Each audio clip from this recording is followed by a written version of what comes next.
make that phone call yesterday? What phone call? Want to talk to you about? Yes. Okay. Yeah. I'm gonna call you back. Appreciate that. Yeah. I'll talk to you later about it. Okay. Is this everybody? This is it? Okay, I want to call to order this City of Aspermont regular City Council meeting this Tuesday, April 28th, 2026 at 6:00 p.m. Would anybody care to lead us in invocation? I will. Dear Lord, we thank you for this day and thank you for the many blessings you send our way, Lord. And we pray now that you'll send that rain on Thursday that they're talking about and quench this land, Lord. Be with us as we do the business of this community and pray that you'll guide us and help us make clear decisions. In your name we pray. Amen. Amen.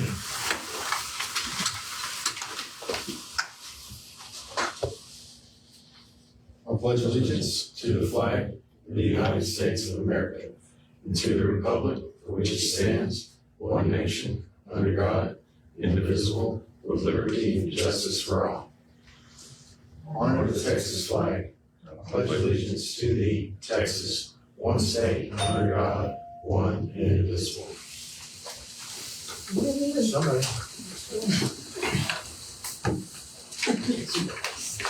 What's that?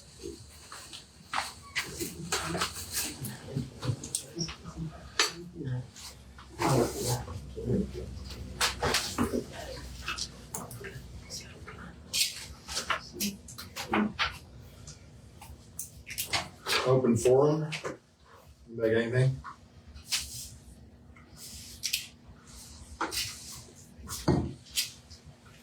If not, we'll move on to accounts payable. Discuss and take action as needed.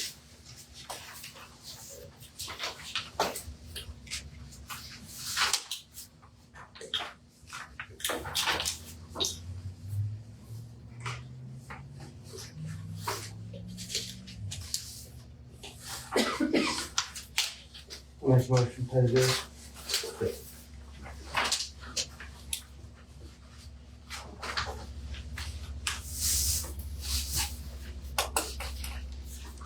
No, sorry.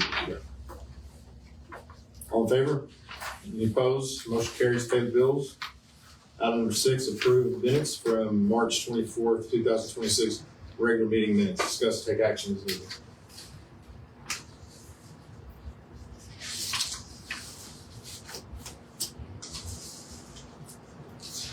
I'm going to approve minutes. That's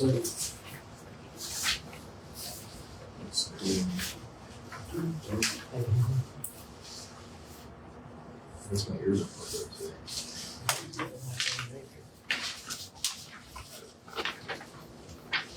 On to item number 7. Do what? Oh, sorry. All in favor? Any opposed? Motion carries. To approve the minutes of March 24th. Do what? Did you get ahead? Yeah. It's never happened. Okay, with that, on to item number 7, Kathy Castellano, deductible on damage to vehicle. Discuss and take action as needed. So I guess this was back in October when I was in the paperwork that was filed. We did file a claim on our insurance. What happened was she was driving through the alley here behind the grocery store. And as you leave that alley, there's a manhole that sticks up 5 inches maybe. And she said that she ran into that manhole and did some damage to her car. Like I said, we did file it. I do have an estimate here that she got from paint and body, which is a total of $1,445.53. Now the insurance denied the claim. They did deny it, but she would just like to know if we would pay her deductible for that damage on the car. So she called and asked me to put it on the agenda and see what you guys thought about that. What was the reason when you denied the claim? It just says, based on our facts revealed in our investigation, we have concluded that the damage you are alleging were not caused by any wrongful act, omission, or neglect on the part of the city. our city of Aspermont or any of its employees. That's what it says. Is it still in the, is the manhole still? It's still safe. Same, Yeah. same height? Yeah, just about that high. Have you measured it? No, I haven't measured it. I haven't took a tape measure to it. Has I've it, been out there looking at it. how long ago was it? I went today, but was Yeah, maybe. Oh, this happened in October. I thought, well, the claim was filed on October 17th. Has anything changed in the alley since then? No, it's still exactly the same.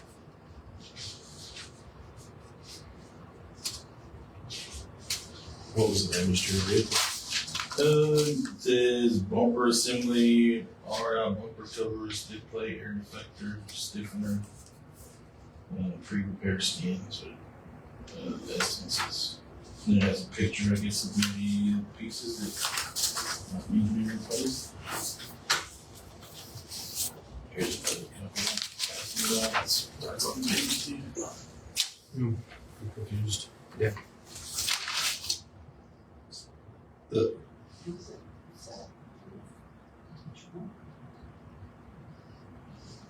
I haven't measured her car bumper or the manhole, so I can't answer that. What did she drive? Cadillac? Little SUV, kind of SUV. Top grades.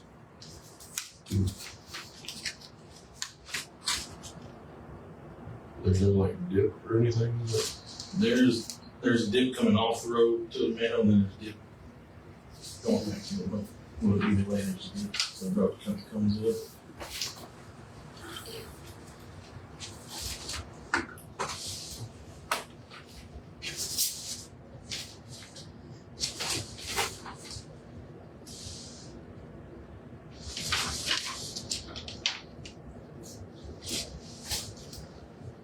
You have any understanding how we got her bumper?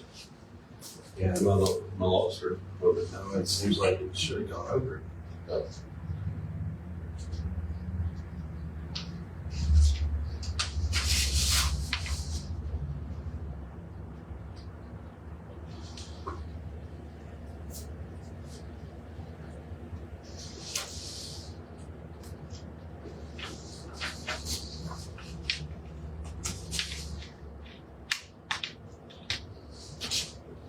How much is their deductible? But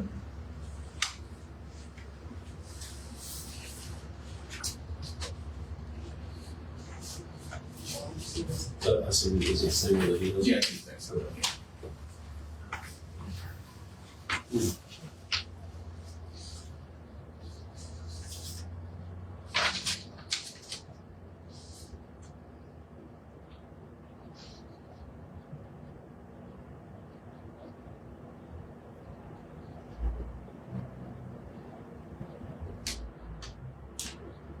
Do a lot of people drive down there?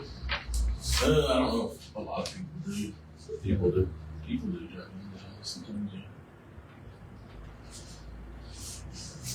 Is it in the middle of the road? It's in the middle of the alley, yeah. You know, it's actually more towards the south I end, forgot. but yeah.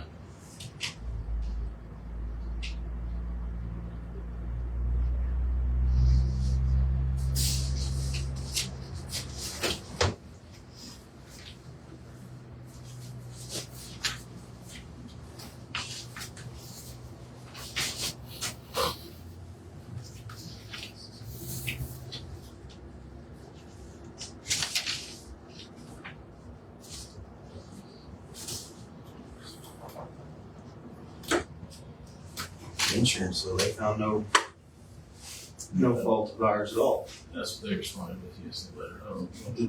Did they come out? No, I don't know what they did. They don't communicate with us once they communicate with me. Yeah. I think it's their stuff in our, they come talk to us.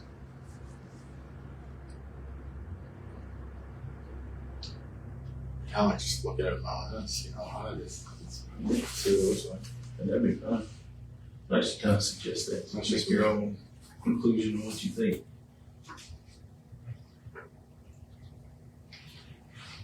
I'm fine with that. So you're thinking table? I would. You know, Everybody think of that, so they can look at it. I know other entities, say the state, for instance, doesn't allow anything more than 4 inches. And so if that's taller than that, You didn't let me. I'm still not saying that caused that. I'm just saying, Right. I would hate to make a decision on it without looking at it myself. It's whatever you guys.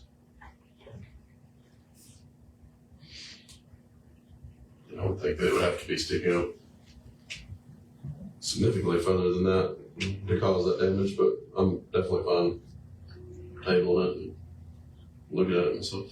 There are photographs of the vehicle. I don't have any. I don't know if the insurance took any or not. I think this happened on the weekend. I was contacted that next week, in the middle of the week, about it.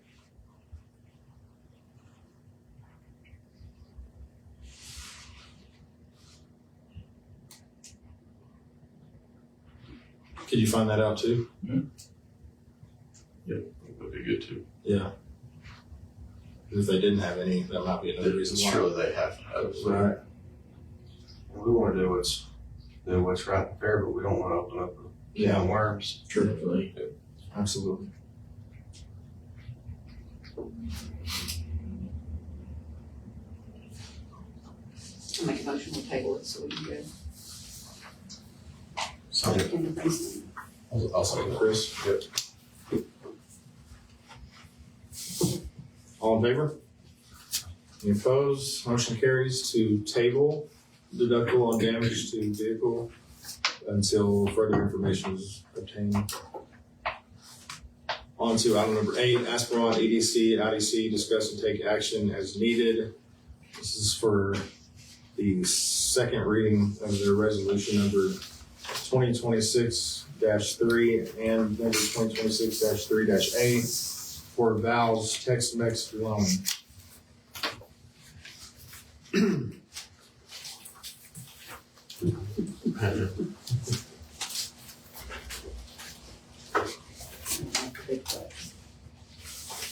Unless you're in the place in Texas. And we'll look here. Would you have me? Yeah. You Well, it was fun. know the date. I'll just ask you later. It should be 18. Okay.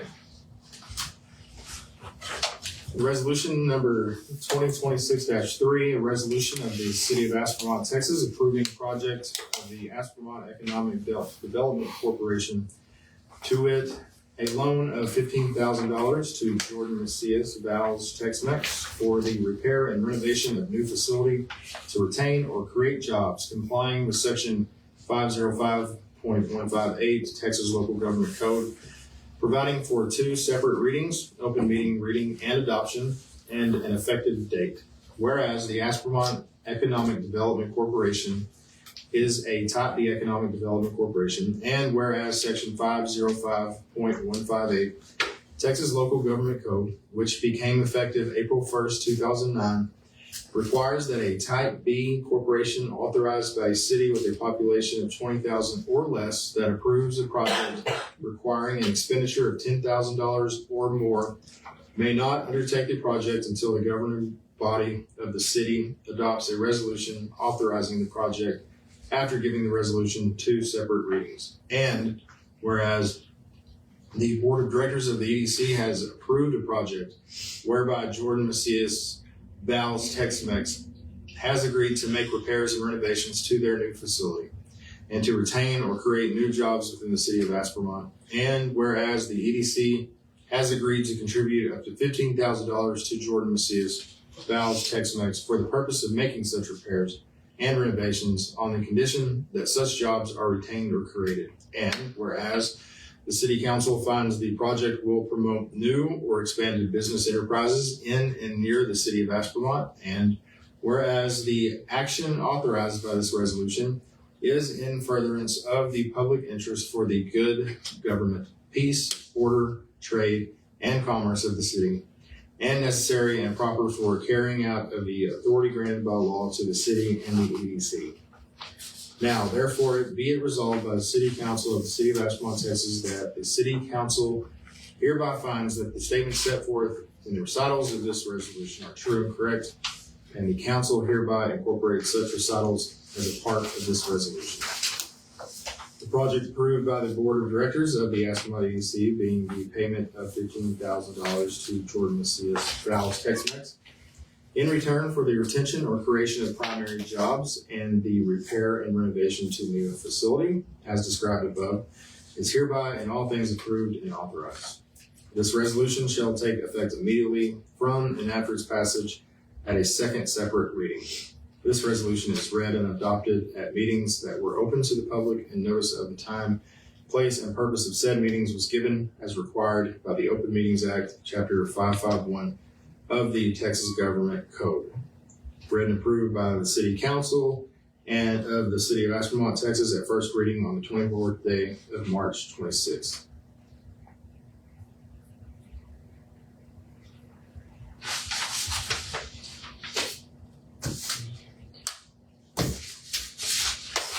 Okay, the last one?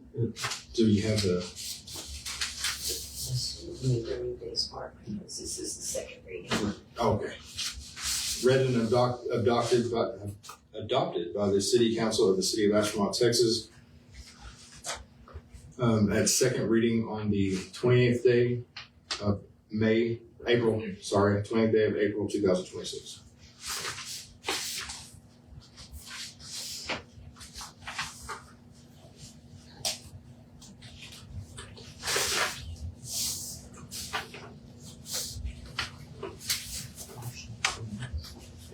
Motion on both, if y'all so decide. We put them together, or two separate? Two separate. I move to approve the second reading of resolution number 2026-3. No. I'll second.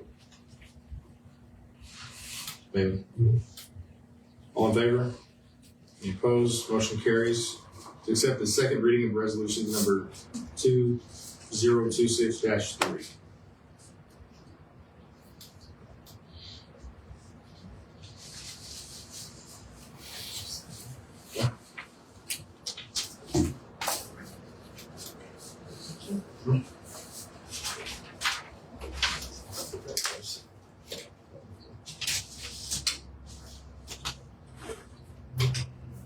Second one.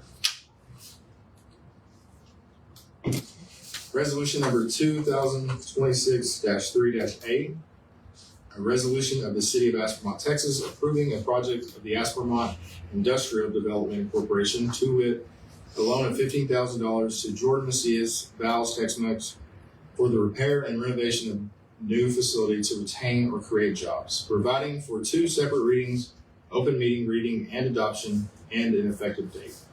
Whereas the Aspermont Industrial Development Corporation is a Type A Economic Development Corporation, and whereas the Board of Directors of the IDC has approved a project whereby Jordan Macias Valves Tex-Mex has agreed to make repairs and renovations to their new facility and to retain or create new jobs within the City of Aspermont. And whereas the IDC has agreed to contribute up to $15,000 to Jordan Macias Valves Tex-Mex for the purpose of making such repairs and renovations on the condition that such jobs are retained or created.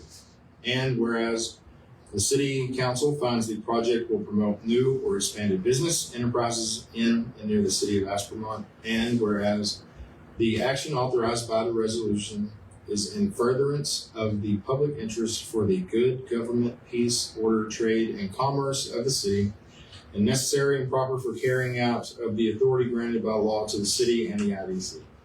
Now, therefore, be it resolved by the City Council of the City of Aspermont, Texas, that the City Council hereby finds that the statements set forth in the recitals of this resolution are true and correct, and the Council hereby incorporates such recitals as a part of this resolution.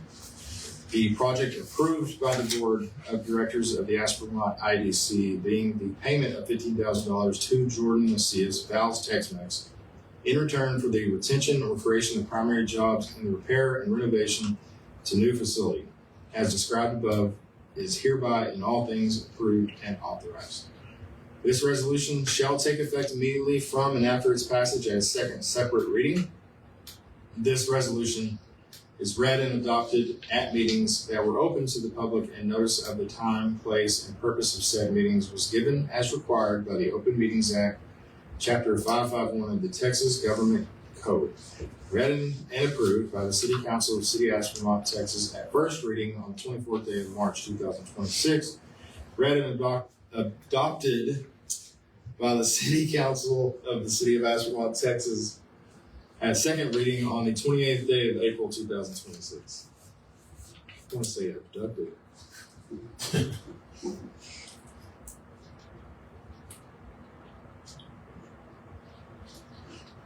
City of Aspermont, Texas.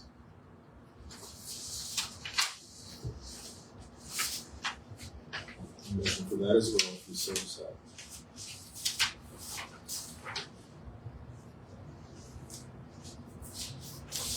Need a motion to approve order 2026-3-8. I'll second that. All in favor? Any opposed? Motion carries to accept resolution number 2026-3-A for Val's Tex-Mex loan.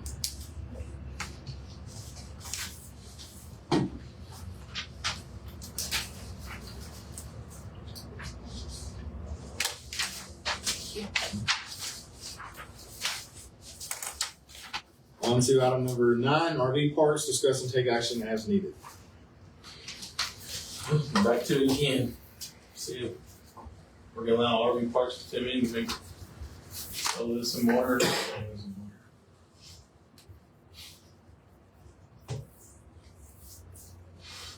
y'all get the email from Renzo last time? Different one, two.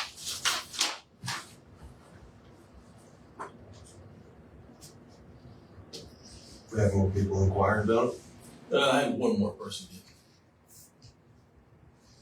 To install one or just To install one. A local. They live in Oakland. They would be in Oakland. would it be there? Yes.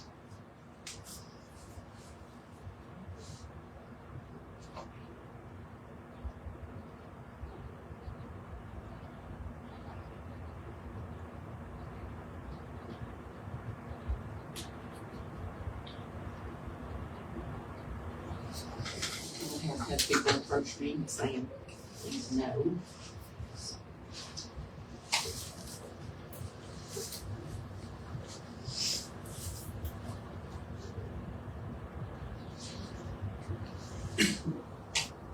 So that's 3 total now.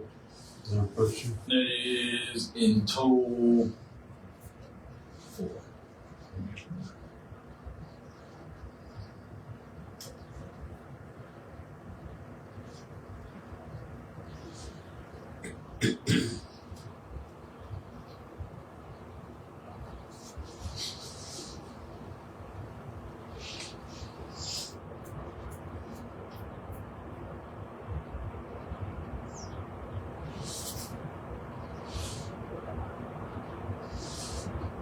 So how many, I've read something about, how many RVs can go on a single line? Depends on what size the line is. I know some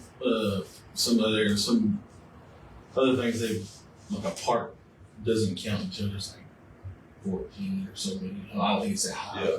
We consider it a park. Other places have done things like that. I know for TCEQ, before you have to install a backflow preventer, I think it's like 2 or 3 before you have to install a preventer. Is that on each one or just for the property? No, that's just the main line that comes in. Once we put them in a meter, we'll have to put an RPZ valve backflow preventer on the backside. Yeah, like 11 line like you had to have on your house. Yeah, those are a little different, but Yeah, yeah. you can inspect it once a year. Yeah. It might have been because if you had an irrigation system. Yeah, irrigation is tied into the water system, and you have That's to what it have was. has to be a testable backflow. Yeah. Yep.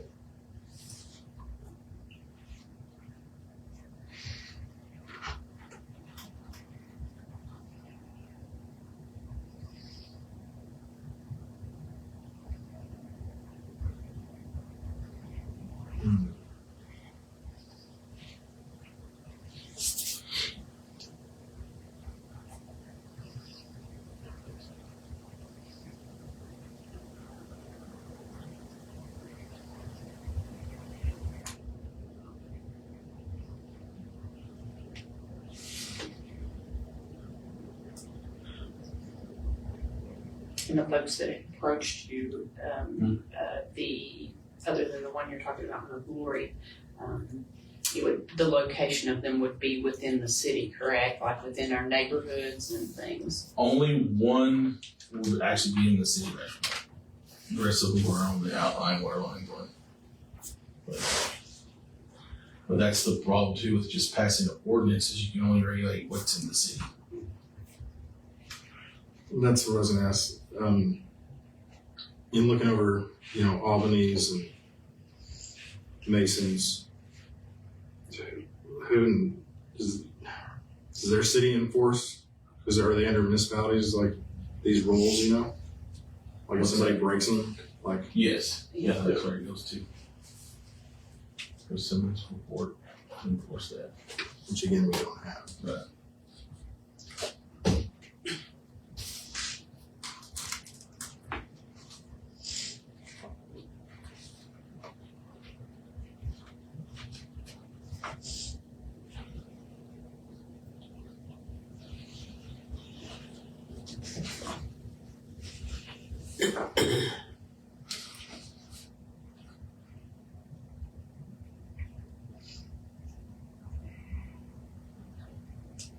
Do we have any idea how big any of these? I mean, the one is still talking about, or the one that was talking about the huge one, are they still interested in doing that one? I haven't heard from them in a very long time. So the other ones, are they like normal size or? I don't know how big. I know George said something about 20.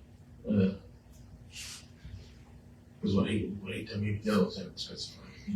How big is the rancher? Or what do they call it? I don't I don't know what they're calling it now. Yeah, but I don't know how big it is. It may be. It's probably 20 as well. Yeah, maybe 20 or bigger. Yeah. Does anybody happen to know how many acres each one of them places are? No, it's out to you.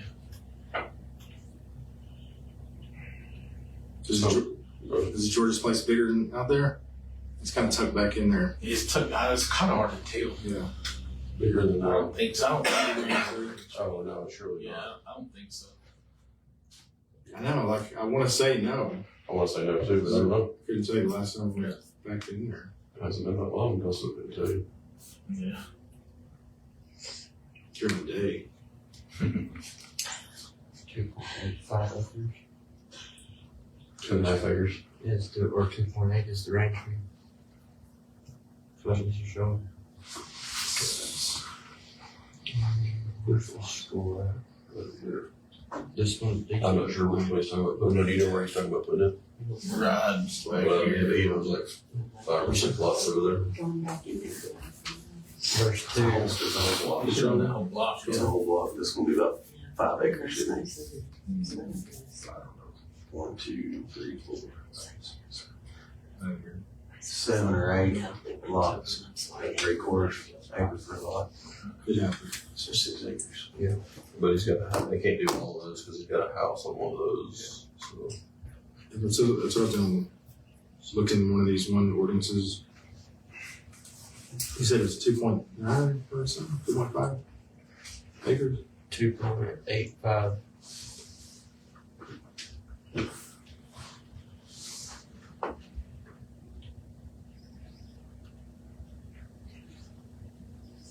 I'm just trying to compare, trying to see. I know I read it, like how many they allow per acre in just in this one, under Albany's. it's 14, isn't it? I think so. I was going to say 12 or 14. 11 spots right there. Well, I think that's. Or is there These two are, on I each think side? these are spots too, though. There's no. That's where not. Can you tell how many's over there? At least 11.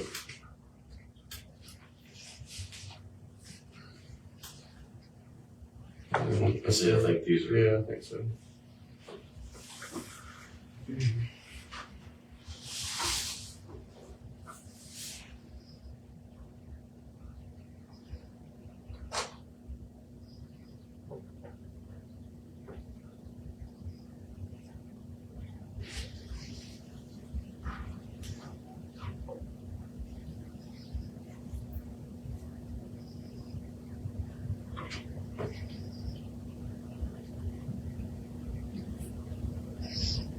So the only one that our ordinance is, that if we adopted that ordinance or adopted parts of that ordinance, Would be it would be George. Yeah.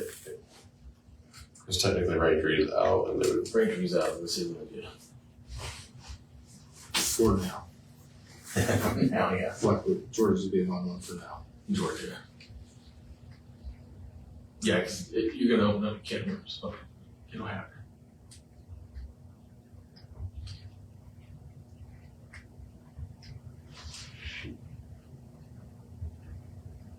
Braintree isn't full, is it? I haven't looked down there. Yeah, pay attention to that. I think they got safety spaces.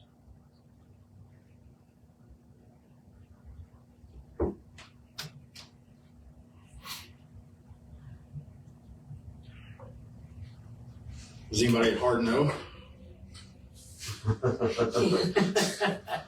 Your usual. Yeah. I mean, the main reason against it now is just because of the whole purpose of them bringing in the riffraff. I mean, you can look at this house down here, what comes into that all the time, and the partying off of the music. Which house are you talking about? Is it my house? Lance was, that rock house. Got a little wild. I just think there's a few of those that I know. Sometimes maybe 30 people or more Really? standing out there, yeah. Locals too. They hadn't invited me. I think most of it is Yeah. people from those. 30 sounds pretty fun.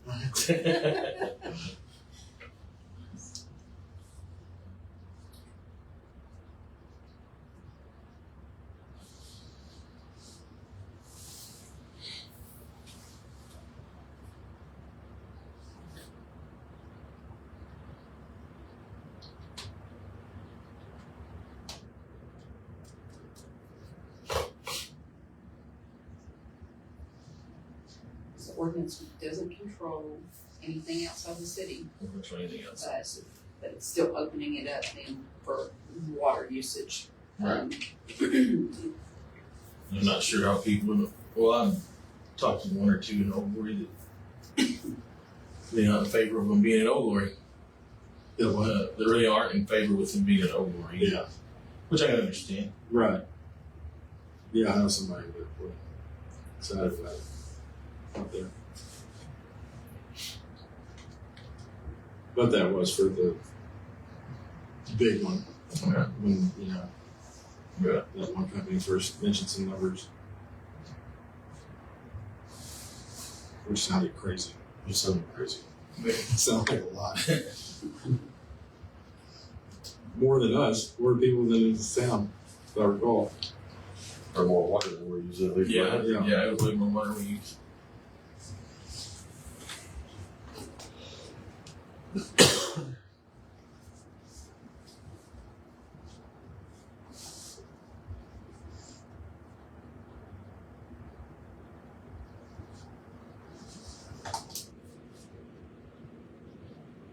And water's still a concern. I think we're at 62% right now. That's all they went down to. 62. That's in our lake, and I haven't seen any reduction in the production of the wells. So if they open like a little RV out there and you're selling water, they can keep expanding and just taking more and more of that water. Yeah, I can't tell them how many spaces they can have there. Right. But you But can, I can regulate how much water I sell them. you can regulate how many taps you provide. Right. Well, they'll get one tap. They'll just get one tap They're for the gonna whole get thing. one tap. So then they can only do 14. And they'll do as many as they want to off that. Once it leaves mine, then it's theirs to see how they. I don't think they can do from what's in Oakwood, they wouldn't be able to put too many because the pressure there's not going to be so great. I thought, that's where I was getting at a while ago. I thought I read something that they can only have so many per tap. For tap. Well, yeah, but that's on the ordinance.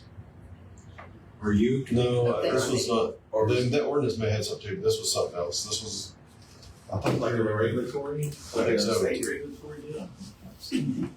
Are you in control of the size of the tap Yes. legally? Can they request what size they want? No, they'll, if any RV park will get a 2-inch tap.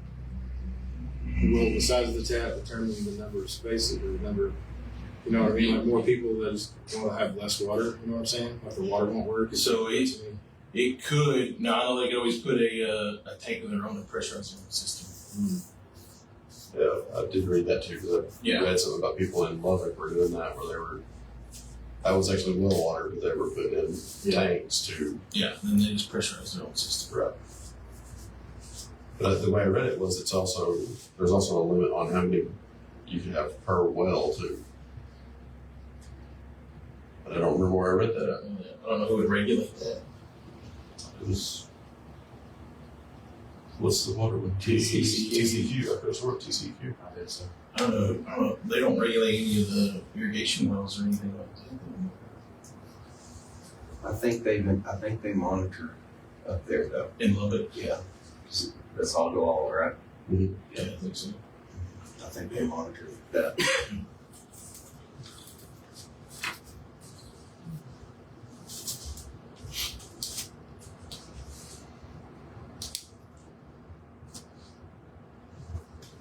What you're saying is if you have an ordinance for an RV park in town, that's gonna open us up where we have to allow an RV park out there to tie in. You don't have to. You can say no out of the city limits for RVs. I mean, you can always say that. If that's what you want to do. Just have it down. And it's up to us to decide.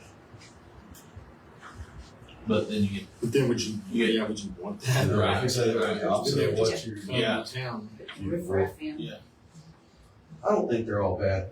Well, I definitely don't think I they're all don't bad. think they're all bad. Yeah. I think that's These guys are making $180,000, $200,000 a year. Pulling these campers, they ain't gonna do nothing. There's what they got going. I don't think. I mean, yeah, they might want to have a good time. They get off work. We got some bad eggs that live here. Have lived here for a while.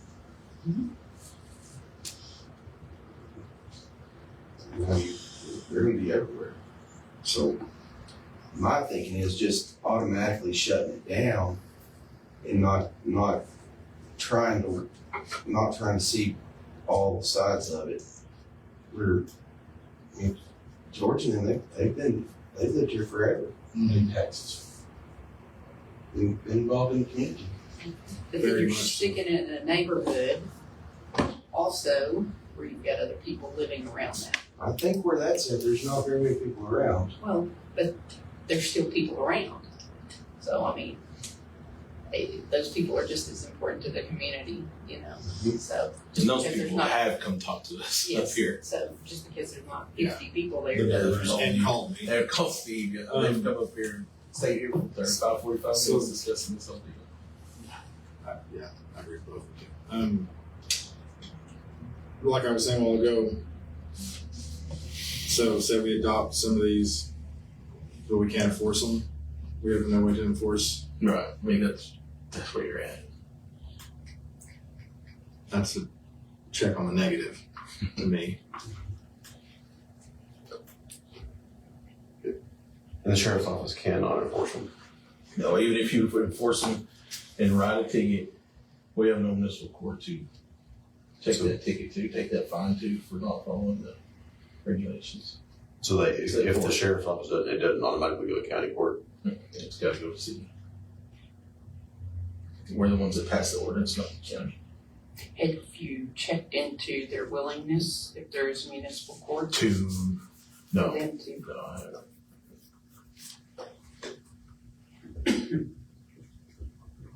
I still think that's a discussion we need to have. Yeah, I was about to say, so we start municipal court like you want, and some other people want, not just counting me out, and then we can enforce the RV parks.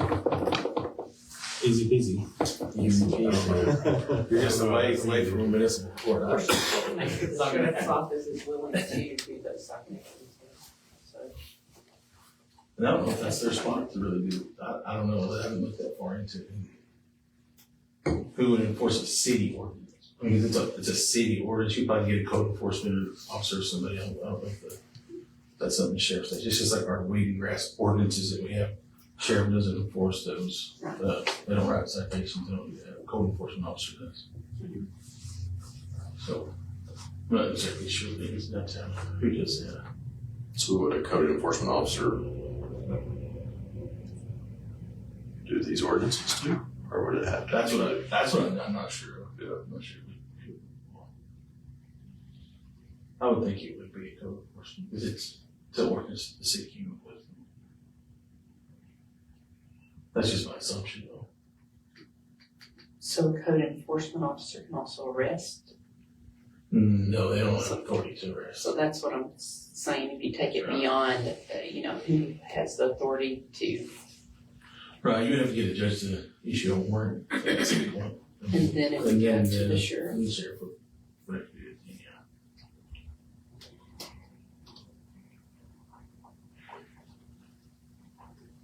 Can a municipal court even issue an award? It was court judge, on certain thing.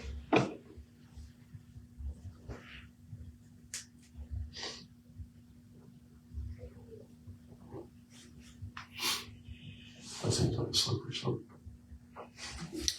And there's a lot to it.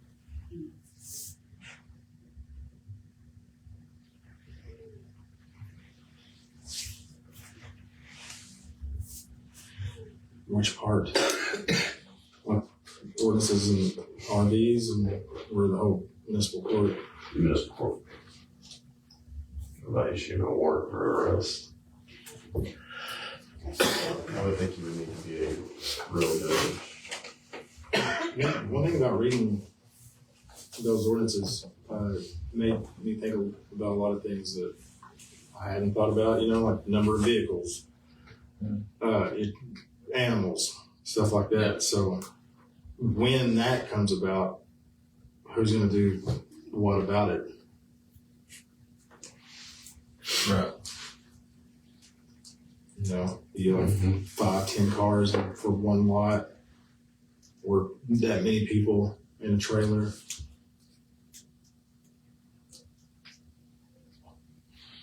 I didn't read anything in there where it limits the number of people per trailer either.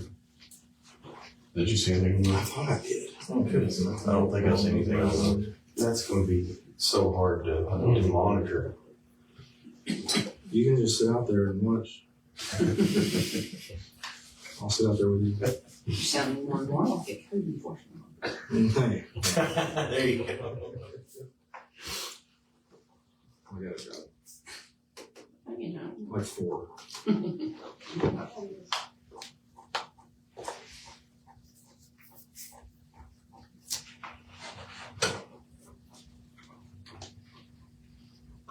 So does the county have ordinances too? None at all. Not that I'm aware of. We'll find out.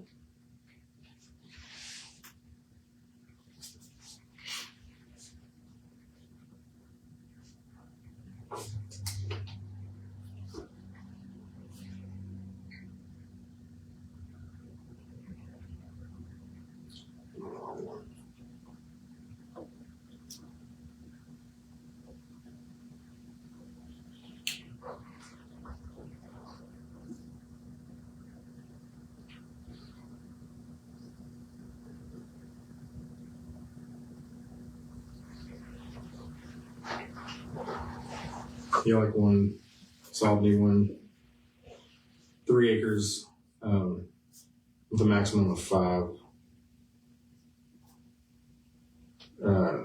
Site density for recreational vehicle parks shall be 12 recreational vehicles per acre.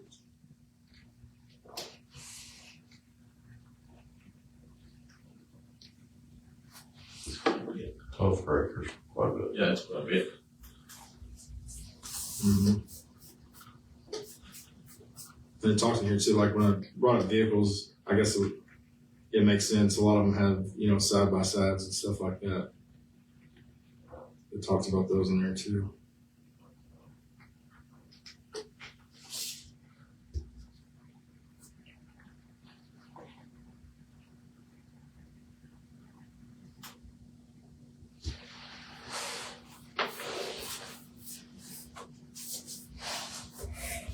Out of these two that are here, do you know the crime rate out of them?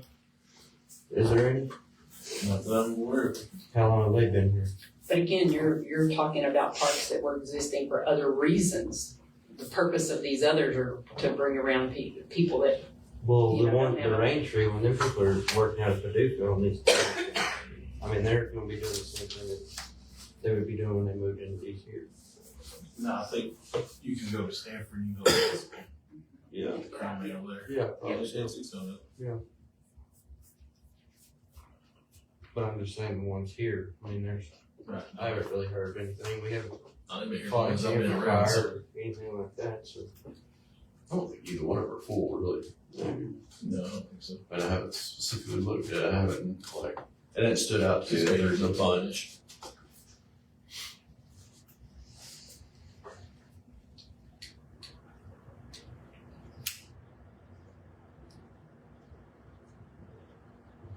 So do you know, like, I mean, just using George for instance, does he have an idea of, I mean, does he get people? That I don't know. I don't know if he has a list of people that may want in or not. I would assume not. I don't know. I would assume not either, but then I don't know why you would want to do it if you didn't have an idea of people coming.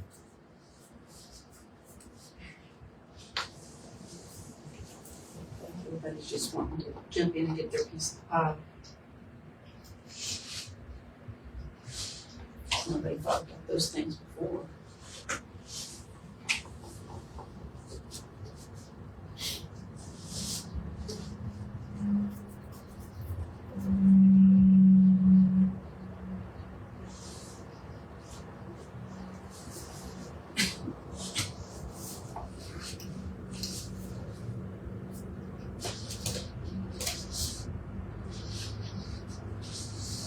What about, like, if we say no to these RV parks, what about tiny homes? Is that gonna be something totally different, or It'd be up to y'all. What was your question? tiny houses? Technically, they're the same. And that's the reason they're built that way, was to be under, yeah, they're not, so they're not taxed, just, Right. you know, property tax. Right. They're under so many square feet.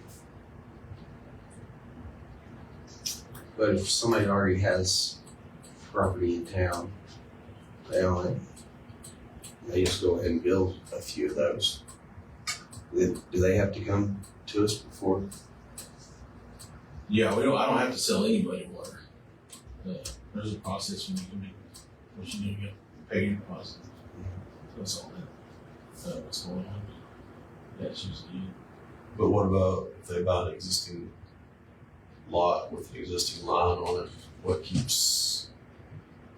We can still regulate, you can put an RV park on that. Oh. Yeah, it's the same thing with the water. And that's the only thing we have right now. Because they would have to put an like I said, RPZ, you can't get off 3/4 inch line. Because we were required to put a 2-inch RPZ in there. That changes aspects of everything. Because that's what's required by law.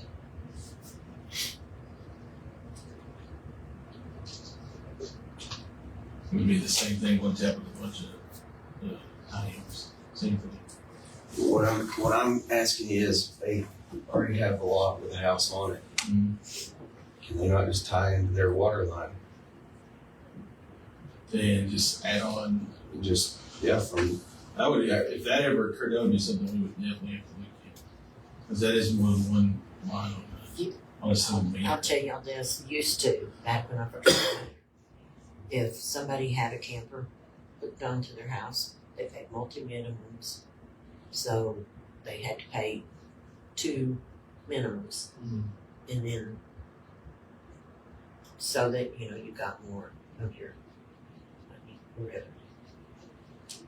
That's how that was back when I first started. And then we just stopped. I don't know how you would do that either, though. How would you do that? I guess you just have to watch the city, it's kind of visual.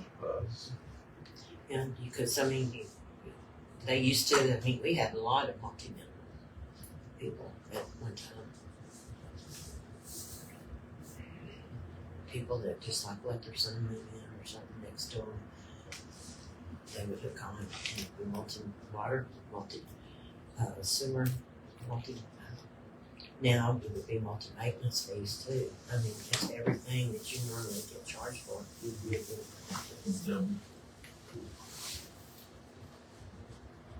Pass it along.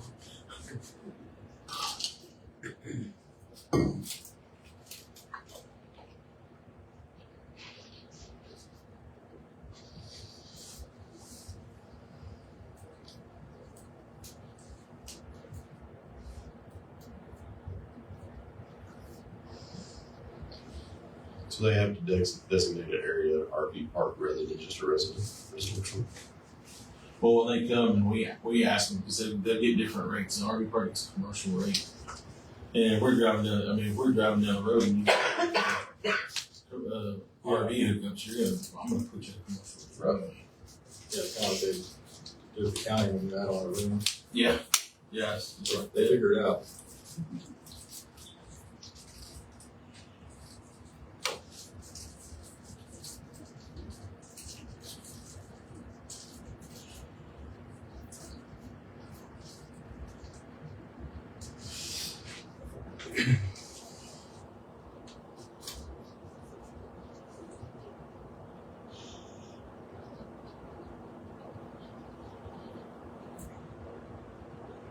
So what if somebody was wanting to build an apartment building or something like that? They're gonna get charged a commercial rate now. I think apartment building is something totally different, it's a permanent structure. They would still get charged a commercial rate with 2-inch water line, same thing. RPZ, FPZ, the same thing. Is that how a motel is? How a motel is? Some hotels are.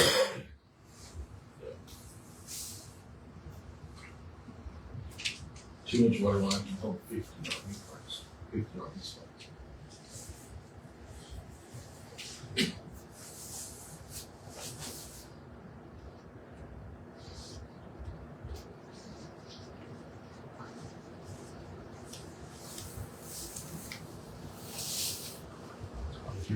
That's fine. But that would, No, be, no, I that don't- would be the maximum. Right, and I don't see why we couldn't say our maximum would be different than them, because they have to sign an agreement with us before we let them have any water. And we could create an agreement, just especially for RV parks, that would limit the number of spots and then per that water line.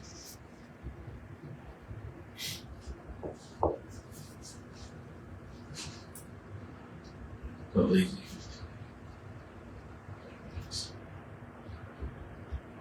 Not 50, I'm sorry.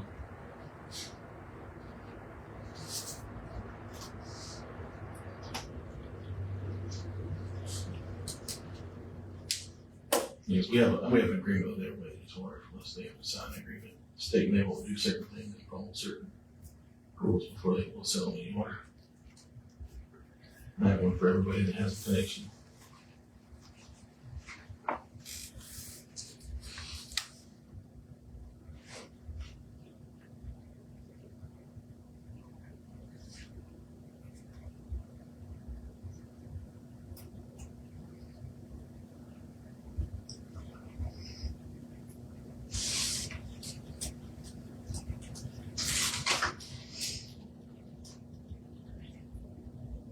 So the two existing RV parks could technically put 50 spots. Expand. Yeah, unless we change the agreement. I guess the one. Yeah. Okay. Right, that's the duty space. Yeah. The other could for sure. Yeah. Yeah, for you can hold that meeting accurately, yeah, for sure. That's pretty crowded though. That's pretty crowded. It's pretty crowded.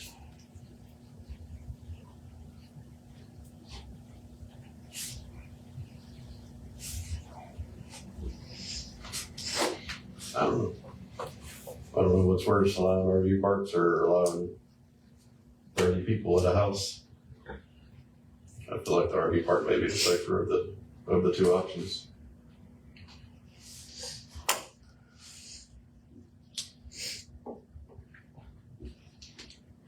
I don't know for sure there's 30, but I mean, just I mean, I've seen one with a lot of people at it too, so.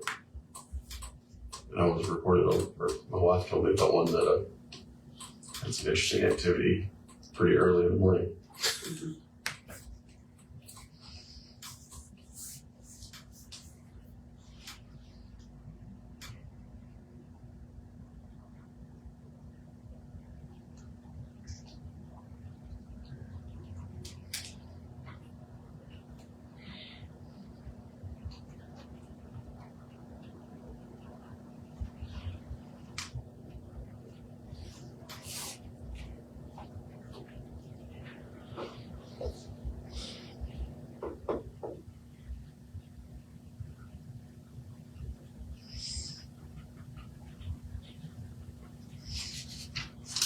Even if some of you are for it, I mean, probably wouldn't be moved on tonight, right? It seems like there's still a lot of ironing out. Or am I wrong? So I feel like there's a lot of I iron. mean, there's gonna be till the end of time. I think we need to make a decision and then get the finer touches taken care of at that point after the decision's been made. I know some of those finer points change things too, but So what would the motion look like? depends on what you want to do. If anything, and I'm not saying one way or the other, but if you're gonna allow, then I think you need to put a number on the amount that you're gonna allow right now. So And I would personally, I would say no more than 20. Personally, I would say no more than 20. Just so that regulates water use to some point. You're only allowing 20 at each one. But you may have 20 here, then there's gonna be 20 over here, and then 20 over here, because I'm gonna have 20 over here and 20 over here. I mean, it's a domino effect. I think it's going to be. I don't know that for sure. So when you say like 20, would that be like per so many acres, so many park? Is Well, one means he's the saying per other? tap, Yeah, right? I was saying per tab. So Per location, per park. That's what I would say per park. How much do you think it costs to get a spot up and running? It costs quite a bit, I'm sure. Get electricity and all that too? It costs money to start these things for sure. But they're paying good money to stay out too. Yeah. So you don't make the cost. So Yeah. if you were saying the limit on 20 or, another thought, maybe figure out how much this rain tree has in it and limit it at that number. That would be the biggest we could have. We don't want anything bigger than that. Limit it to that. Does that require an ordinance passed before we make a motion on whether we accept it? Well, we can start and say yes for now, but we wouldn't do anything until we would have to amend our agreement. That we say that's the only thing we're gonna have on, saying you can't have any more than 20 is our agreement. And we would have to come up with an agreement that said this means we're gonna sell these RV parks as 20 spots. 20 spots for an RV. So that's Well, I'm just in the city though. How do we? We can do that to out, because they have to sign the same agreement. If I sell them more outside of town. they have So to you're sign- saying, so you're not saying, this is not an ordinance, this would be on. This is our- gonna be the water water purchase agreement that they have to sign. And that regulates everybody that I sell water to. Okay. Because everybody I sell water to has an agreement with us. That would kind of limit the water usage to a spot. But that would be if we go that way, that would be my suggestion. Is to at least put a number on it. And if we do, then I can let these people know that yes, and then we can start doing, because that's 4 water taps that we're gonna have to do. That takes time. It's not gonna happen overnight. And and if we were kind of making some kind of push that to the two, we're just talking about 20 spots. I mean, if that's what y'all want to do, something along those lines. That's the only way you can regulate the size of one.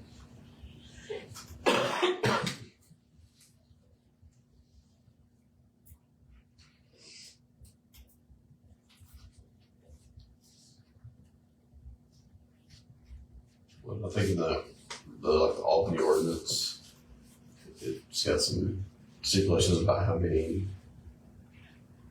much green area you can have per, so that would limit your space as well. Things like that. Yeah.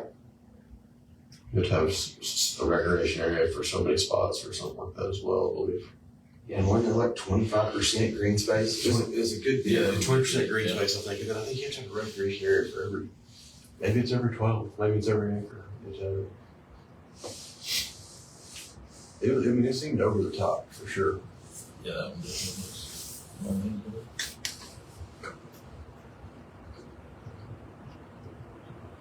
I mean, I just feel like no matter what we do, either way, to me, the whole goal of it is we need to make sure it's something that's going to improve the city. We don't want to do something that's going to be detrimental to the city. So, I mean, I feel like if we feel like we can limit it, regulate it, there is no way to guarantee that we're not going to have bad apples moving, whether that's through an RV park or just houses that are set in town. There's just no way. I hire a bunch of people, I can't guarantee that every one of them are going to be good. I mean, they may have been good last year, they may not be good this year, I don't know. I'm going to find out pretty soon. So I don't know how you figure that out or even think through that, honestly. So I just feel like whatever we do, whatever decision we make, we need to make sure it is something that we can stand behind. It also has, Just something that's going to be nice for the community or beneficial. this one also has fencing to cover it, opaque fencing, 8 foot tall. And I noticed, like, 'cause now that we've been talking about this, every time I pass an RV park, I notice different things. Like, we went through one in Slayton yesterday, they had trees all around it. If you notice the ones in Abilene, they have actually a berm around it. You can see the top of those RVs, but you cannot see the RVs unless you pull into the gate. I mean, they have a pretty good sized berm built around the whole. So, I mean, there are things that you can do to help make them look better. Yeah, and stuff like that, all that's more money, like you said, and that's gonna knock out, some people that, can't afford to Majority of them do that stuff, yeah. And if they do want to do it, they're going to make an investment. It's Right, It's exactly. going to be Yeah, that's my point. So you go back, how do we regulate that? Ain't gonna enforce it. Yeah. Problem. You get rid of all the ordinances we don't have anything. We don't have a way to make them do it. I guess with it being another thing we'd have to figure out, I mean, can a code officer enforce that? They can run them fine for Okay, that. so if they're running the fine, they don't pay the fine, then we can shut off water, correct? I don't know if you can shut off water. I mean, there's several things you can do. It's a process. I don't know if you just shut off water to some residents if they fail to pay the bill. I know there's certain things you can't shut off. Health issues, things like that. Yeah. But yeah, as far as not following the ordinance, I don't know. Yeah, because you'd just be able to. Well, shut no, it I'm off. saying They don't follow the agreement, then I can for sure, yeah. But I don't think that's something you can write to the agreement saying you have to build it a certain way. I think that needs to be an ordinance. But if you shut it off, it would just be to the whole property, right? You wouldn't be able to narrow it Entire down. property, yeah. But I think that would put it on whoever owns the property, that would make them enforce Right, the stuff for themselves. That Yeah, puts yeah. it back on the person that's wanting to try to put these in and make money on these things. that's a good It point. turns it back into their hands. Yeah. That's a good point.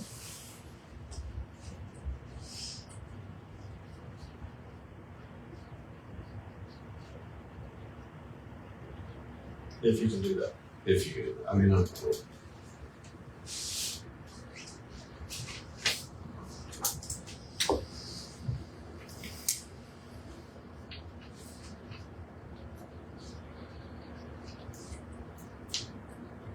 We should probably check where you just have to put a link on probably, I would guess, huh? But that's just like how we do everything Right. else. Yes. What's the I don't little know why, authority? I was thinking, The little authority we do to have. right.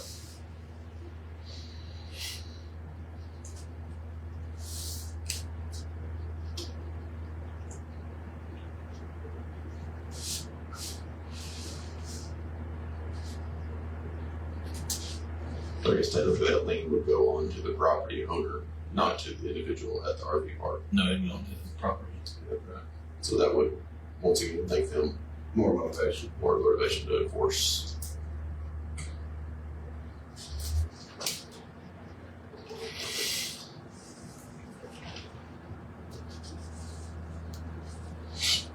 That might be a thing to look at too, like what can you, and maybe you all already know, what could you do as a property owner to enforce something like that, you know what I mean? What action could they take against a tenant? Eviction, that's, I would assume, is I would assume the first would be a fine or a raise of the rate, and then eventually eviction would be the. Is eviction sheriff's department? that, I don't, it's a, Should be. Cost stuff, but we don't have one.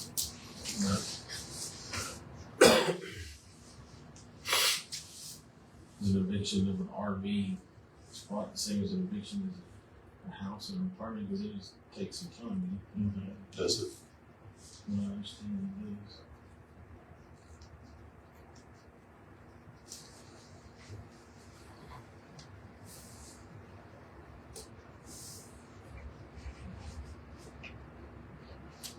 Seems like it'd be easy just to hook up to the trailer and drive off it. That's right. I don't know what happened. Some truck owner? Pop outs and everything.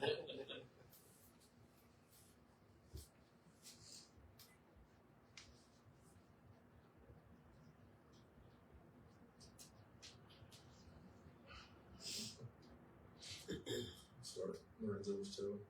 That's not a problem.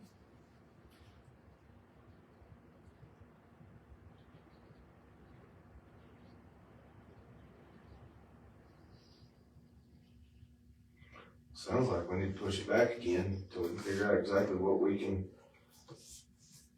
enforce or have enforced. You can't enforce anything right now. I mean, even with code enforcement and putting liens on and whatnot.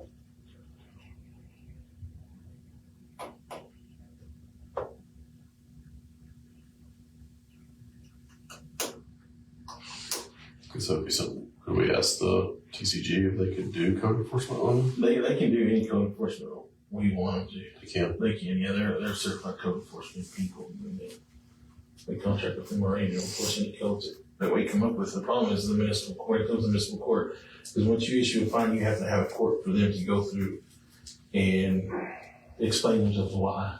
There has to be a hearing, basically, when you issue a fine.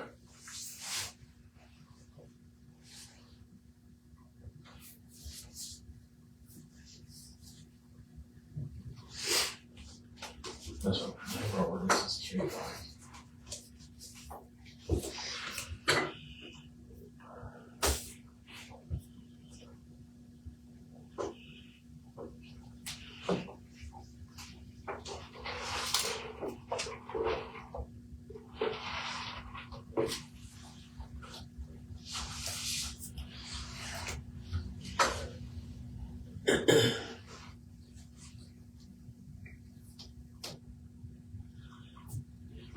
You feel we need a municipal court in general? The need for one? Mhm. Well, if you're gonna be issuing fines, that's your only way to handle it. Otherwise, it's no better than the piece of paper it's written on. Mm-hmm.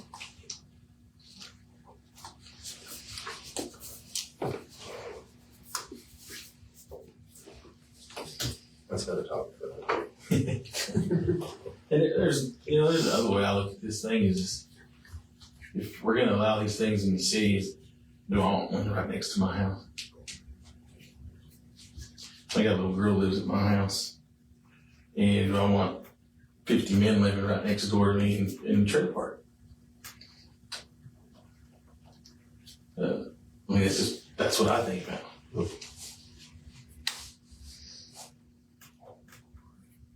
That's a valid thought. I mean that's what runs through my mind on these things is what I want it next to me. If we're going on in the city too. I think a lot of it too is the unknown. Right. And that's exactly what it could be is. fine. But Right. It could be fun. That's exactly right. Fine too, so. Very fast. Yeah. And you just don't ever know. You don't know one way or the other. Because you got a potential for having big city problems in a small town with limited resources. Yes, sir. So, pretty quick on multiple levels, but like I said, should be all right.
Well, I mean, we kind of went quiet there, but I mean, just my same way. I mean, I'm really 50-50 on this. I can see the good in it. I can see the bad in it. I can see both sides. I mean, I understand people want to do it. I want to take the opportunities we have to make things better, but then I can also see the fear of the unknown. So, I don't know. I don't know how you tell somebody no that they can't put something in. But then again, I don't want something beside me either. So Yeah. So I mean, I'm literally, I don't know. Well, the thing about it is, whatever we do tonight doesn't affect the RV parks, or the RV, people living in RVs, as much as it does the citizens. Because those guys are gonna go 20 or 30 miles in any direction, go find somewhere to stay. Right. So, I do agree. I mean, you never know what you're gonna get, but don't like the thought of telling people what they can't do with their property. Yeah. Right.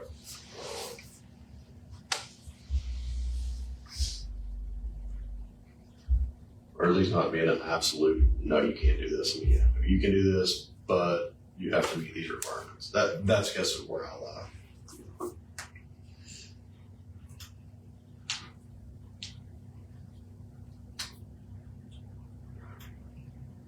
I think they should be held up to the same standards as what we expect out of any citizen.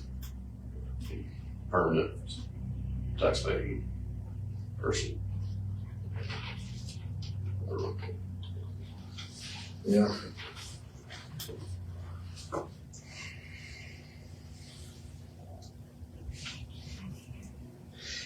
If we had a municipal court, would y'all be more inclined to say yes to it?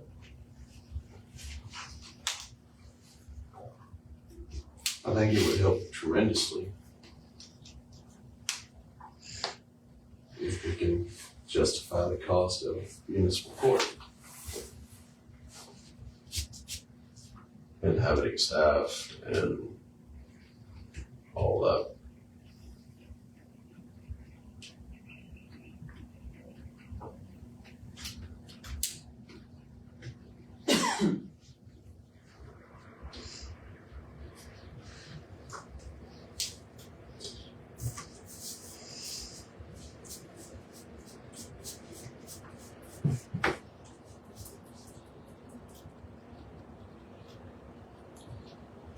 those RV parks. I mean, if there's a spot in the neighborhood and you own the lot, just start allowing people to pull up in there. I mean, they could be anywhere within a neighborhood unless it's zoned for that.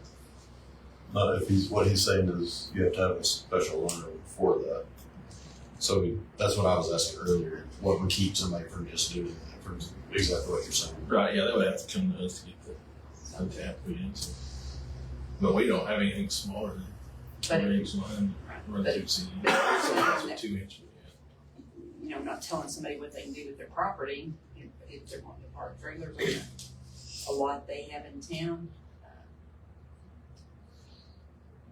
I mean, you're gonna tell somebody yes and somebody no, or just pick and choose the same way there. How do you decide? I mean, or is it called discrimination?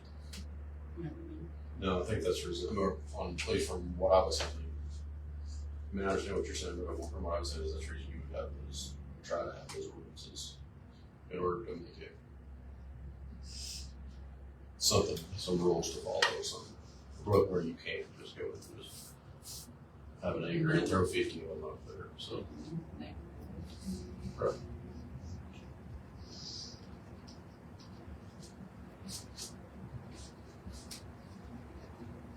And I guess at that point you're putting your faith in the landowner. Abide by, or basically being a good neighbor. And that's, I don't know. I kind of look at it, If we don't have the way to enforce the workforce. there's kind of along those lines, talking about the person that's in charge of it. So at Hearst, we had a ton of apartment complex. It depended on what kind of management that you had, depending on how the people acted at that apartment complex. Oh, yeah. So if you got somebody that, has a pretty high level of, we're gonna do things, the right way, then the people will do that same thing. Right. If you had some that didn't care, then Yep. they were like, cool, so they did what they wanted. Yeah. So I think that's a lot of the issues that may bring. But I think that's the same situation as anybody that comes and buys a house. I mean, Sure. It's not gonna be any different than some of the situations we've been dealing with or been talking about for a while on some of the houses around here that are just not kept or doing bad things. I mean, you're gonna have it both ways. Sure. You just want to have 20 people to worry about. Yeah. That's the difference, I guess, eventually.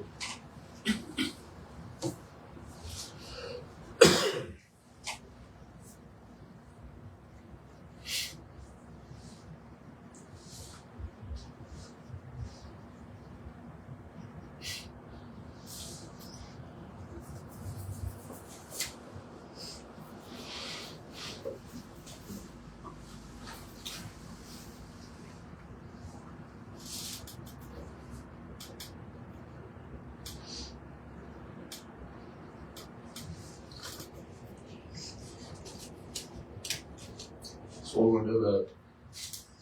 Cause I bet whenever you type R in autofills RV parks, we've had this on the agenda half a dozen times. That's kind of my thought. I mean, really, let's make a move on it.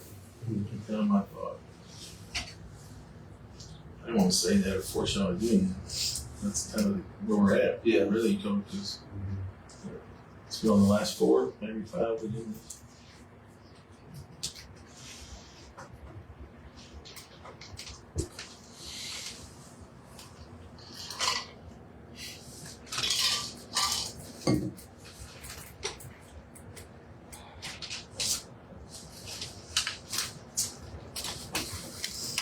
I don't know. I don't know what to do. It's no secret. I bought a house with intentions of renting it out, and I think it'd be hypocritical of me to go one way or the other. So.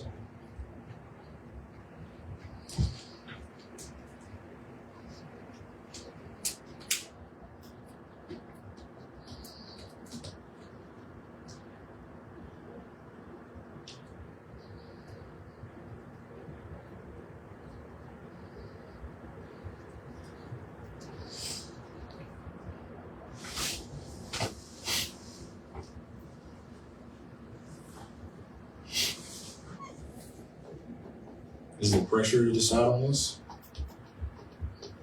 Pressure from, Anybody? So what do you mean? I just hear indecision, and not in a bad way, you know what I mean? Yeah, I'm completely indecisive. I'm not gonna make the motion. I'm just not going to. I don't have a strong enough opinion about it either way. Make a motion for it or against it. I honestly don't even know if some of the motion's made right now. I don't know how I would vote. Right. So that's kind of where I'm sitting. that's understandable. It's really the way I'm sitting too. Looks like we're going next month.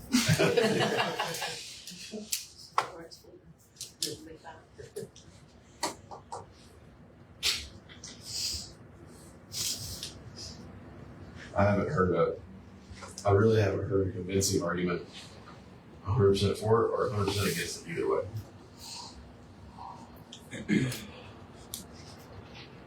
I'd be welcome to hear somebody's really good argument. Well, if anybody's got that. Somebody said to me lately about some other stuff is that, you know, we're supposed to be the voice of the community or the hand. And I've definitely heard more of don't do this. I agree with what that person said mostly.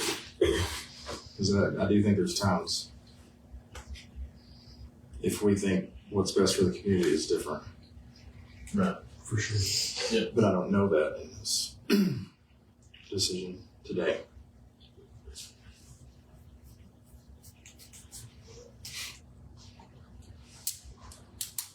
And to me, would you go different if we were just discussing this with nothing on the table regarding AI? If they weren't even around, would it even be an issue?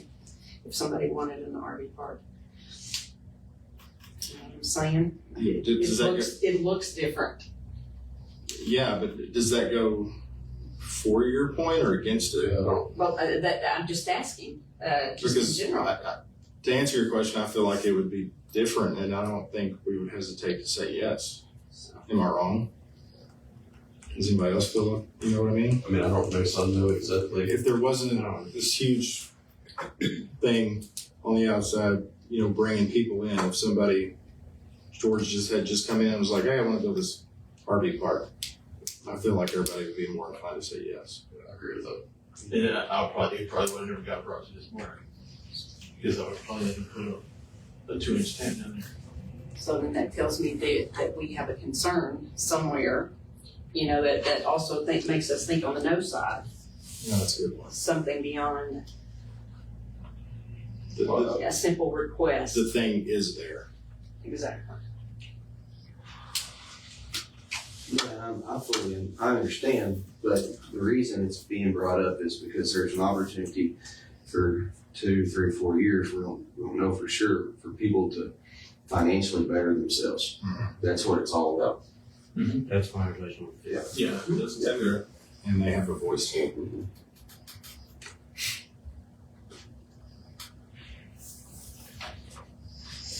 They do, but sometimes I have to question, are you better, at what expense are you bettering yourself? And I think Is it worth it? I think us discussing it so much and having so many meetings about it lets them know that we're listening to them too. Yeah. Not just, and that's everybody, but we would just make it, or you guys would make us part of the moment judgment. We haven't done that at all, so. Yeah. That's why pregnant pauses aren't bothering me in this, Right. because I think it's a very heavy decision, or could be. But it goes back to my point of, I don't know, maybe indecision is the decision today. I think in order to move the meeting along, we probably better put it all over here on that. Yeah.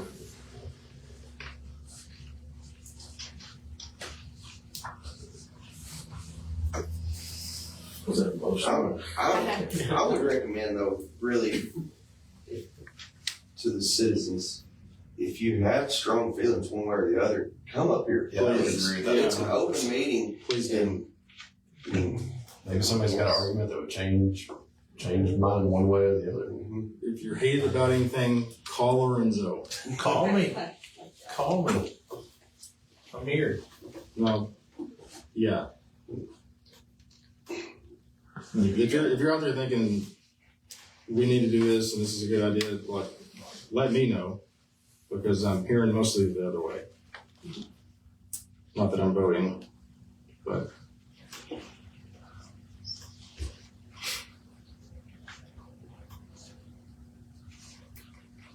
I think that's a good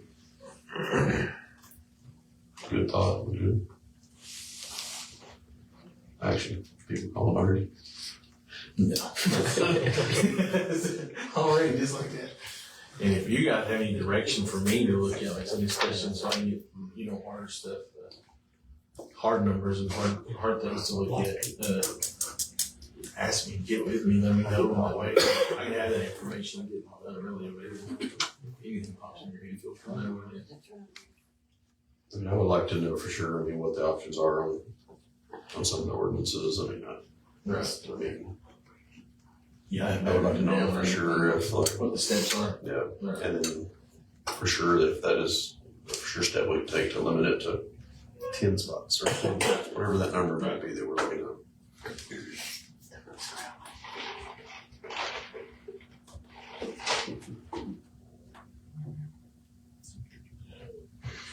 I'll move to table it again. Second. all in favor? Any opposed? Motion carries to table RV park discussion.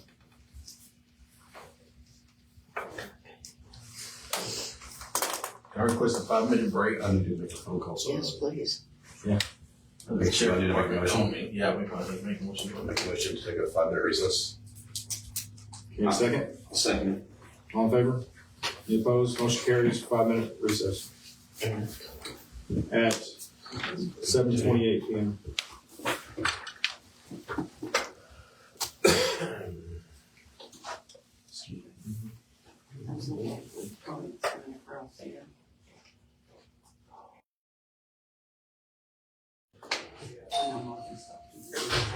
Yeah. Don't let them forget to. Hey, this is Lorenzo. I guess you would tell me about the house over here also. Are you on silence over there? So right now, I'm not. My other guy my other animal control. I'm on silence on recesses. Baseball game. So I called him earlier. Sometimes. He went up there and he couldn't find him. I think you better make that aware to the people in this room. Well, no, we just called him. I can't read both sides of it at the moment.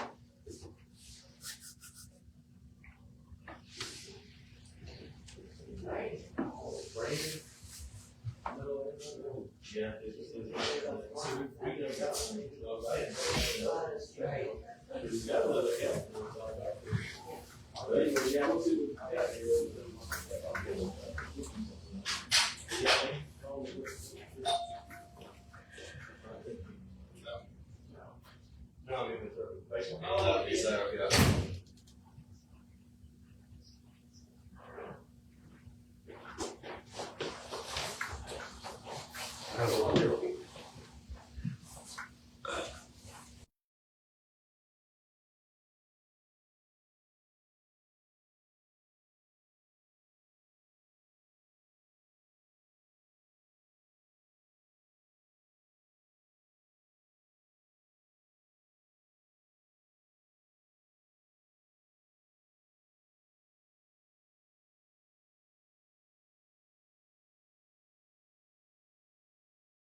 Whenever y'all ready, we'll come back in. I'll say.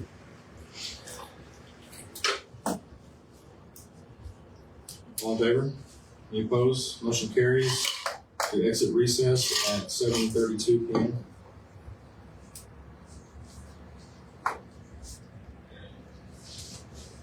On to item number 10, possible use of sewer plant from WILDA BEAST LLC. Discuss and take actions needed. So this is the same WILDA BEAST that we denied selling water to. So when I made contact with them, they inquired about using our sewer plant for their waste. So what they're doing is they're collecting the waste from the man camp, and then they're looking for someplace to put it. So they proposed to me they would dump we would be willing to take 6,000 gallons a day of their waste and put it in our sewer plant. So our sewer plant is rated for 150,000 gallons a day. We currently run on an average about 44,000. So we do have room for that. That water goes through there, and maybe it kind of runs itself. You dump it in there and let it run through the system, which we've allowed other people to come, when they pump out a septic tank or something like that, come use our sewer plant for that purpose. But so that's what they reached out to me and asked me if we would be willing to, I guess, let them use our sewer plant for their waste collecting daily. So with theirs added on, we'd still just be taking a third of what we're allowed. What our permits requires from us, yeah. Yeah, we've never used close to 150,000 a day or passed through our sewer plant. Not even close to that. What are they offering for it? They haven't offered anything. That's a discussion we would have to have on what we would ask from them. What did you ask last time? Or when somebody else? Not for sewer. So when a septic person comes or something like that, it's only like $100. Because that doesn't, you might get anything. And it's once in a great, probably haven't had a septic person here in a year or so to try to use our sewer plant.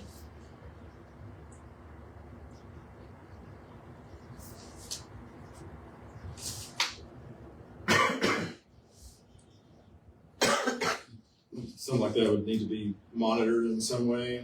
Yeah, so we do monthly monitoring. So with the way we're regulated is called a BOD. So we have to stay under 100. And I just got one today, or was it yesterday? I can't remember the time we gave you the report. And we're at 8. So we're very, very low. We're not even close to meeting we're way below regulation once they're required, as far as I know. Now that would be monitored every month. If that thing started to go up, then we would have to change something for sure. Because we're not going to allow our sewer plant to get out of regulations. So. Yeah. Yeah. Would there be a way we could monitor their daily comings and goings? Oh, we would have to some way figure out a way to see how many loads they have. Now, they told me it'd be one load a day for 6,000 gallons. Did they say the vehicle that brings it is a 6,000 gallon tank, or is it like a 12,000 gallon tank? 6,000 gallon. You know what I'm saying? Could they put more in? As far as it told me, 6,000 gallon tank. Because we're not the only place that would take it. They're taking it from other places too. So Yeah. I think they're just getting full everywhere. It's a 6,000 gallon tank.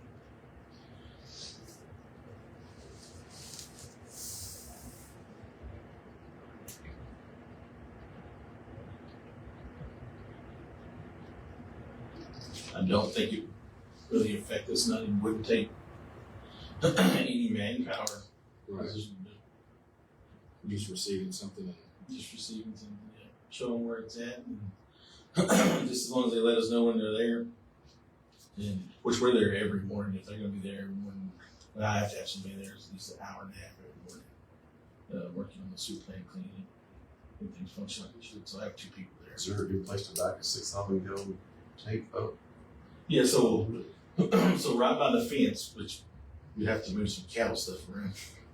We actually have 2 manholes that go right before our screen that screens the M-hawk. So you can dump it right into that manhole. You wouldn't have to enter the sewer plant. They could do it from outside the fence because that manhole's right there. If they had 3-inch hoses to come off of that and just dump it right in there, we wouldn't need to go in there. So. Is the manhole like an open spot, or is it like No, pipes that go? No, it's a big hole. I mean, it's just a big hole round hole. Just like the manhole you see in town, it's a little bit bigger than that.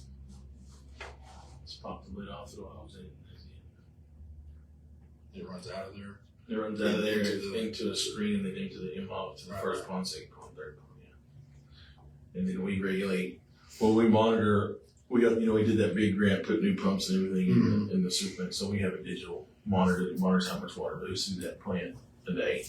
And that's where I get the 44,000 from on average that we use, since we put the new pumps and everything in there. The people that have come before, pumping out septic tanks or whatever, is that what they do? Yeah, that's what they've done, yeah. Now, when I first started here, there was nothing directly into the pond, but we won't have to do that again.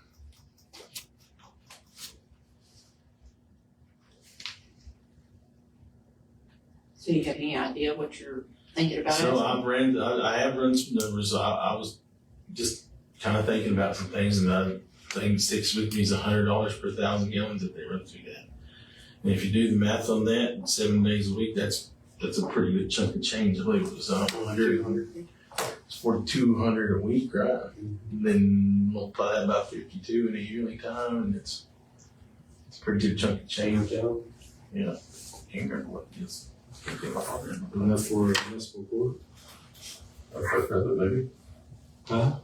It wouldn't hurt for sure, but that's not going to be a long-term deal either. Won't either, because I don't figure it'll be.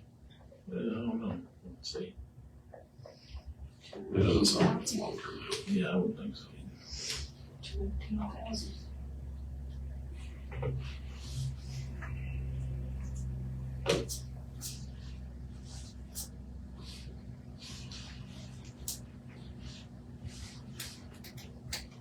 $218.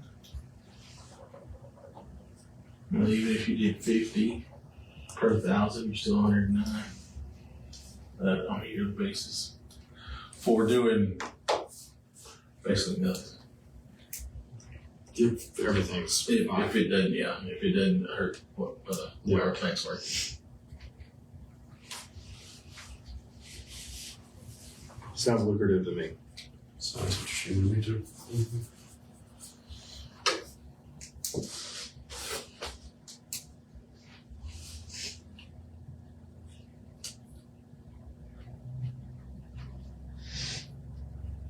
Would you want to iron out details and everything before? I would like to approach them with $100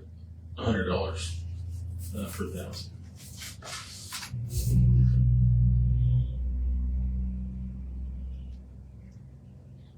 And would you like to approach them with that before we make a motion, or do you think that's what the motion we need to make? No, I think you make that motion and Go back to them. No, you can always come back and revisit it. I would.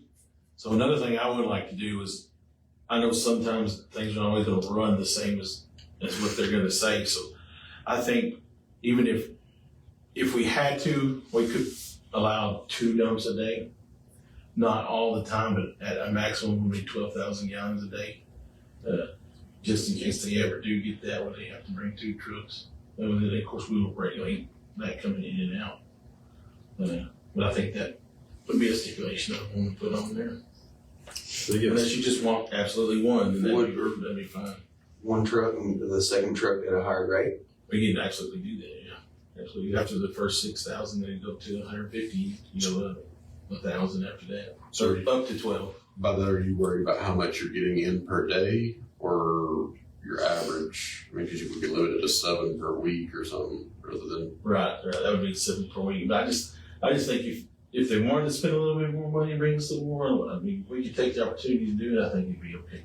To do it. I don't think it would hurt us that much. But I don't want to take 12, but I think if we could, it would be fine. And I'm not going to tell them to bring me 12,000. I'm just going to tell them, Yeah. I was going to say, like, how long would it take? I mean, you may not notice it at all, right? Right. Then I'll see anything. Because that's really, in the big scheme of things, that's not a lot. Right. 6,000 gallons is not a lot. No, it's not at all. Yeah.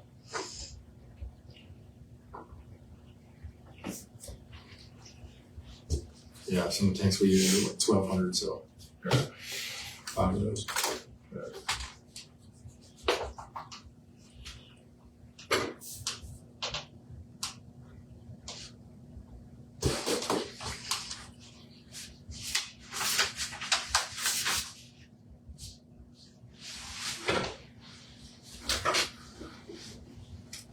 Do they get like tickets or something? So we can figure out some way to monitor that for sure. I think it can be easily done. So you would set up a time, basically set up that time that you were going to be there. That they That's have the to time be they would have to be there. That would be the time they would have to be there. I'm sure they'll have a time that's probably gonna work best for them. You know what I mean? I'm sure they're like on a schedule when they empty the stuff. And if it's later in the day, I can move my guys to be there. Like, well, unless we're doing something, but that's just the time we do it now. Is the area locked up? It's not locked. It's not locked at all. It's just there's a gate that you have to open to go into this sewer plant, but all the way to our gate is not our property. It belongs to someone else. Is he not putting up a gate? He's supposed to. He's supposed to put that one, yeah. But I haven't heard any update on that yet, so. Yeah.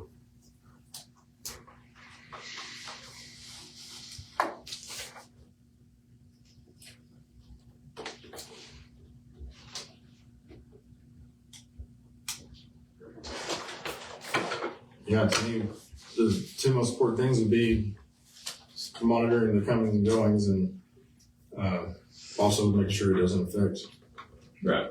our current system. That'll be easily done. And if not, then it's the way to make money.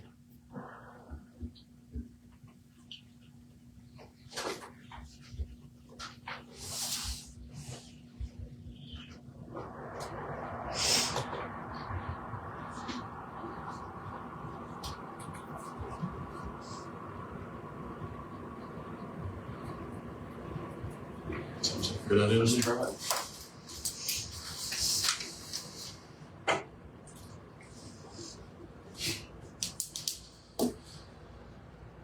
Does it need to supervise what your rate is going to be? Or just I was stating $100. make a motion to approve the possible sale or usage of the sewer plant from WILDA BEAST LLC at $100 per thousand. I'll second. All in favor? Any opposed? Motion carries to accept WILDA BEAST access of the sewer plant, $100 for 1,000 gallons I'll read it. daily.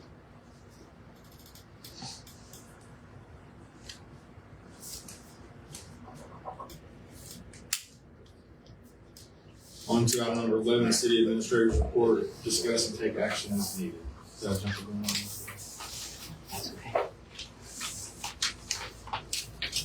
Are you doing it? Yeah. Okay. Just kind of want to give you some updates and things going on. So animal control and animal control, we have been very, very busy for the month of April. Those are the calls that I've just received. It's for another animal, but in the month of April, we've done 11 dogs just in the month of April. It seems like that's what this month has just been dog after dog after dog. Are they puppies? No, I don't believe we've taken one puppy home. They're all fully grown. Have you seen them or people reporting them? Both. Some strays that we've just picked up that we've been after for a while. On the other hand, some have been just relinquishments. People have given us to no longer care for them, or they're in bad shape. Give them up to us, so we take them over Stanford. But it's been pretty busy. As far as dogs go. I know you guys noticed, or some of you noticed, because I got some calls about the water tower. So we had the water tower washed out, and we had our west storage tank, the top redone on it. We washed the water tower in hopes to help with the TTHMs we've been having. Got it all done. That's everything we get in. It's back in service now. I think it took 3 days maybe. It really took them to get that done and taken care of. We do let some water out on the ground when that happens, but it's just kind of the way things have to be done. We don't just empty the tower. We let the town use the tower until our pressures get too low. And then we have several regulators, which maybe call me on one. We have on Vivian, but we put 3 regulators, 3 different places in town that constantly put water out, and our pumps are running all the time, so we don't overpressure our system. We did have 3 leaks when we did that, because that always tends to find the weak spots in our infrastructure, which was the one over by the the hospital that day, and then went over on Cardi Street that we did. And I know I had the pictures up earlier. You can see we had that big 12-inch line that busted between here and Haskell, between Rural and Haskell. We had to replace 15 feet of line through there. So that was a pretty big job that we had to do there. But yeah, water tower's cleaned out. Looks good. We had to get the float fixed on it to tell us our level indicator. 'Cause by law, our level indicator has to be working too. So that's working now. So that's the only thing on the tower and the tank. Can I ask you a question? Yes, ma'am. On the next one? So when you have to empty the tower, instead of draining the water out on the ground, is there any way that we might could put it in the fire trucks or something? Or put it to something useful? We can. So the issues you have, so we drain that water tower as far as we can until our pressure fills. So once that pressure goes is when we turn the pumps on, and we have these hydrants that are putting out water all the time. So pumping that water out and waiting for people to come get that water with that water going on the ground, you're probably going to pump out more water on the ground through the hydrants than you are just letting that several thousands of gallons out of that tower. So it's kind of a catch-22. Either way, you're going to be throwing water on the ground.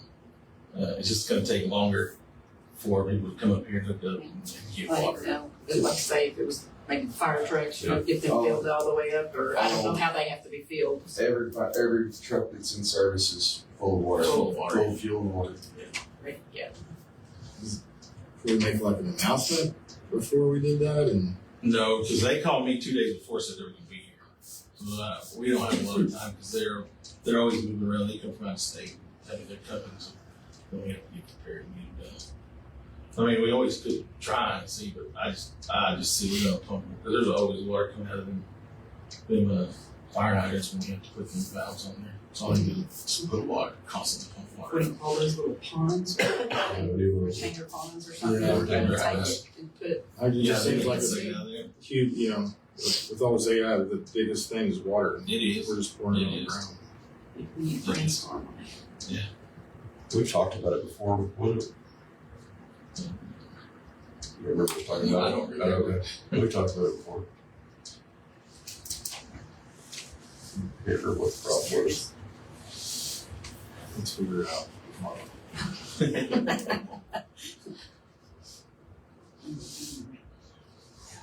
No.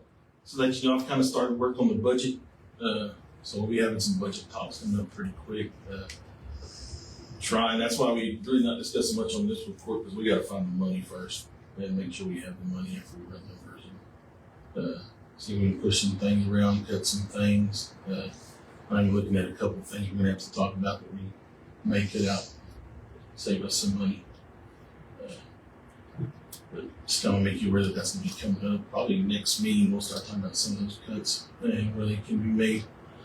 And just move forward to there till we come to the final budget. At that time, probably from here on out till then we'll probably be having budget talks. Last thing is I want to give you an update on our TTHMs. We got the violation, been in violation for a while now for our TTHMs. Finally found a company. It's kind of hard to find a company to do TTHMs, a lab anyway. So found one in Lubbock. After we got the tower washed out and we got those pumps put in the tanks that I told you about last time, they're in there now circulating the water, kind of aerating the water. Took those last Wednesday. I got the results back Monday. So we have to be below an 80. Last time we were at a 91.6, I think it was. I believe that's what it was. But when I got the results back Monday, we were at a 64.2. So we are right where we need to be. And so what we're doing is working, and we're going to continue to do it, keep monitoring. So I'm going to monitor this every month. We don't have to do anything but quarter, but this is just something that we wanted to do, which we've talked about before, so we can continue to monitor. So we'll continue to monitor monthly. You send them in? I have to take them to Lubbock. So we take them to Lubbock once a month.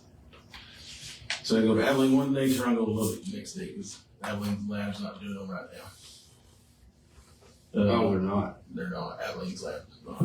Their machine broke, and then when they got the machine fixed, the person that tested TTHMs no longer works there. So they're having to send theirs out too to get done from an independent lab. Who is? Abilene, City of Abilene. When was the last?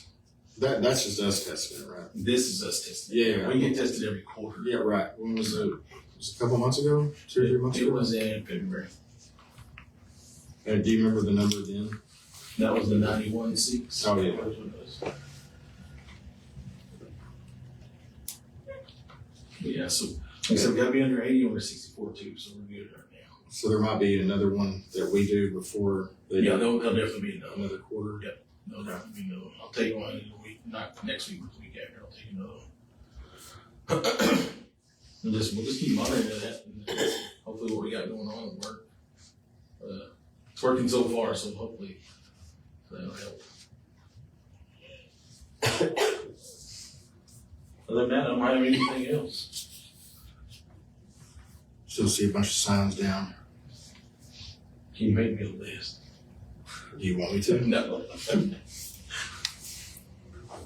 Did you get your valve in for? No, I haven't got it. We actually looked for that valve, been looking for that valve, trying to find the one that's there. And we finally just give it, we can't find it anywhere. So that call will be made to get that valve put in, because we gotta get that one section fixed. So. Yeah. But yeah, that's good.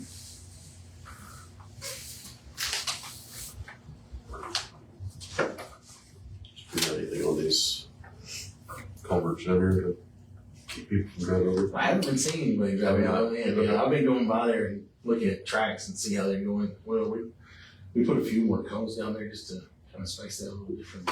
I haven't been seeing any other. Is there Have gonna be, you? yeah, Have you noticed? is there gonna be, like any like guardrails or anything? That's what we're talking about. I mean, we can definitely run school. Well, I mean, just like in general, not just to, Oh, no, it because was it's a planning on pretty it. good drop off. What was the plan on it? I don't know. That's something you think we need to look at. I don't remember A different. like what. I'll do some research.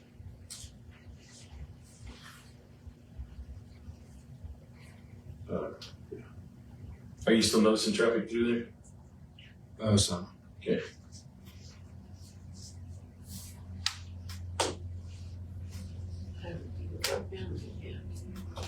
That's the thing about Pretty that. nice. About the, yeah, no, it's a really nice, they did a really nice job. People drive faster now. Yeah, they do know Because they don't. That's slow down for the dip. Well, it's not bad. I haven't seen anybody, Right. all but through there. It's definitely faster than it was. The roads are real nice.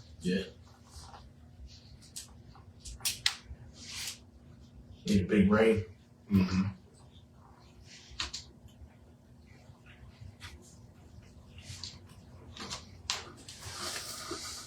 Got anything else for me? I know. Move to adjourn. Second. Third.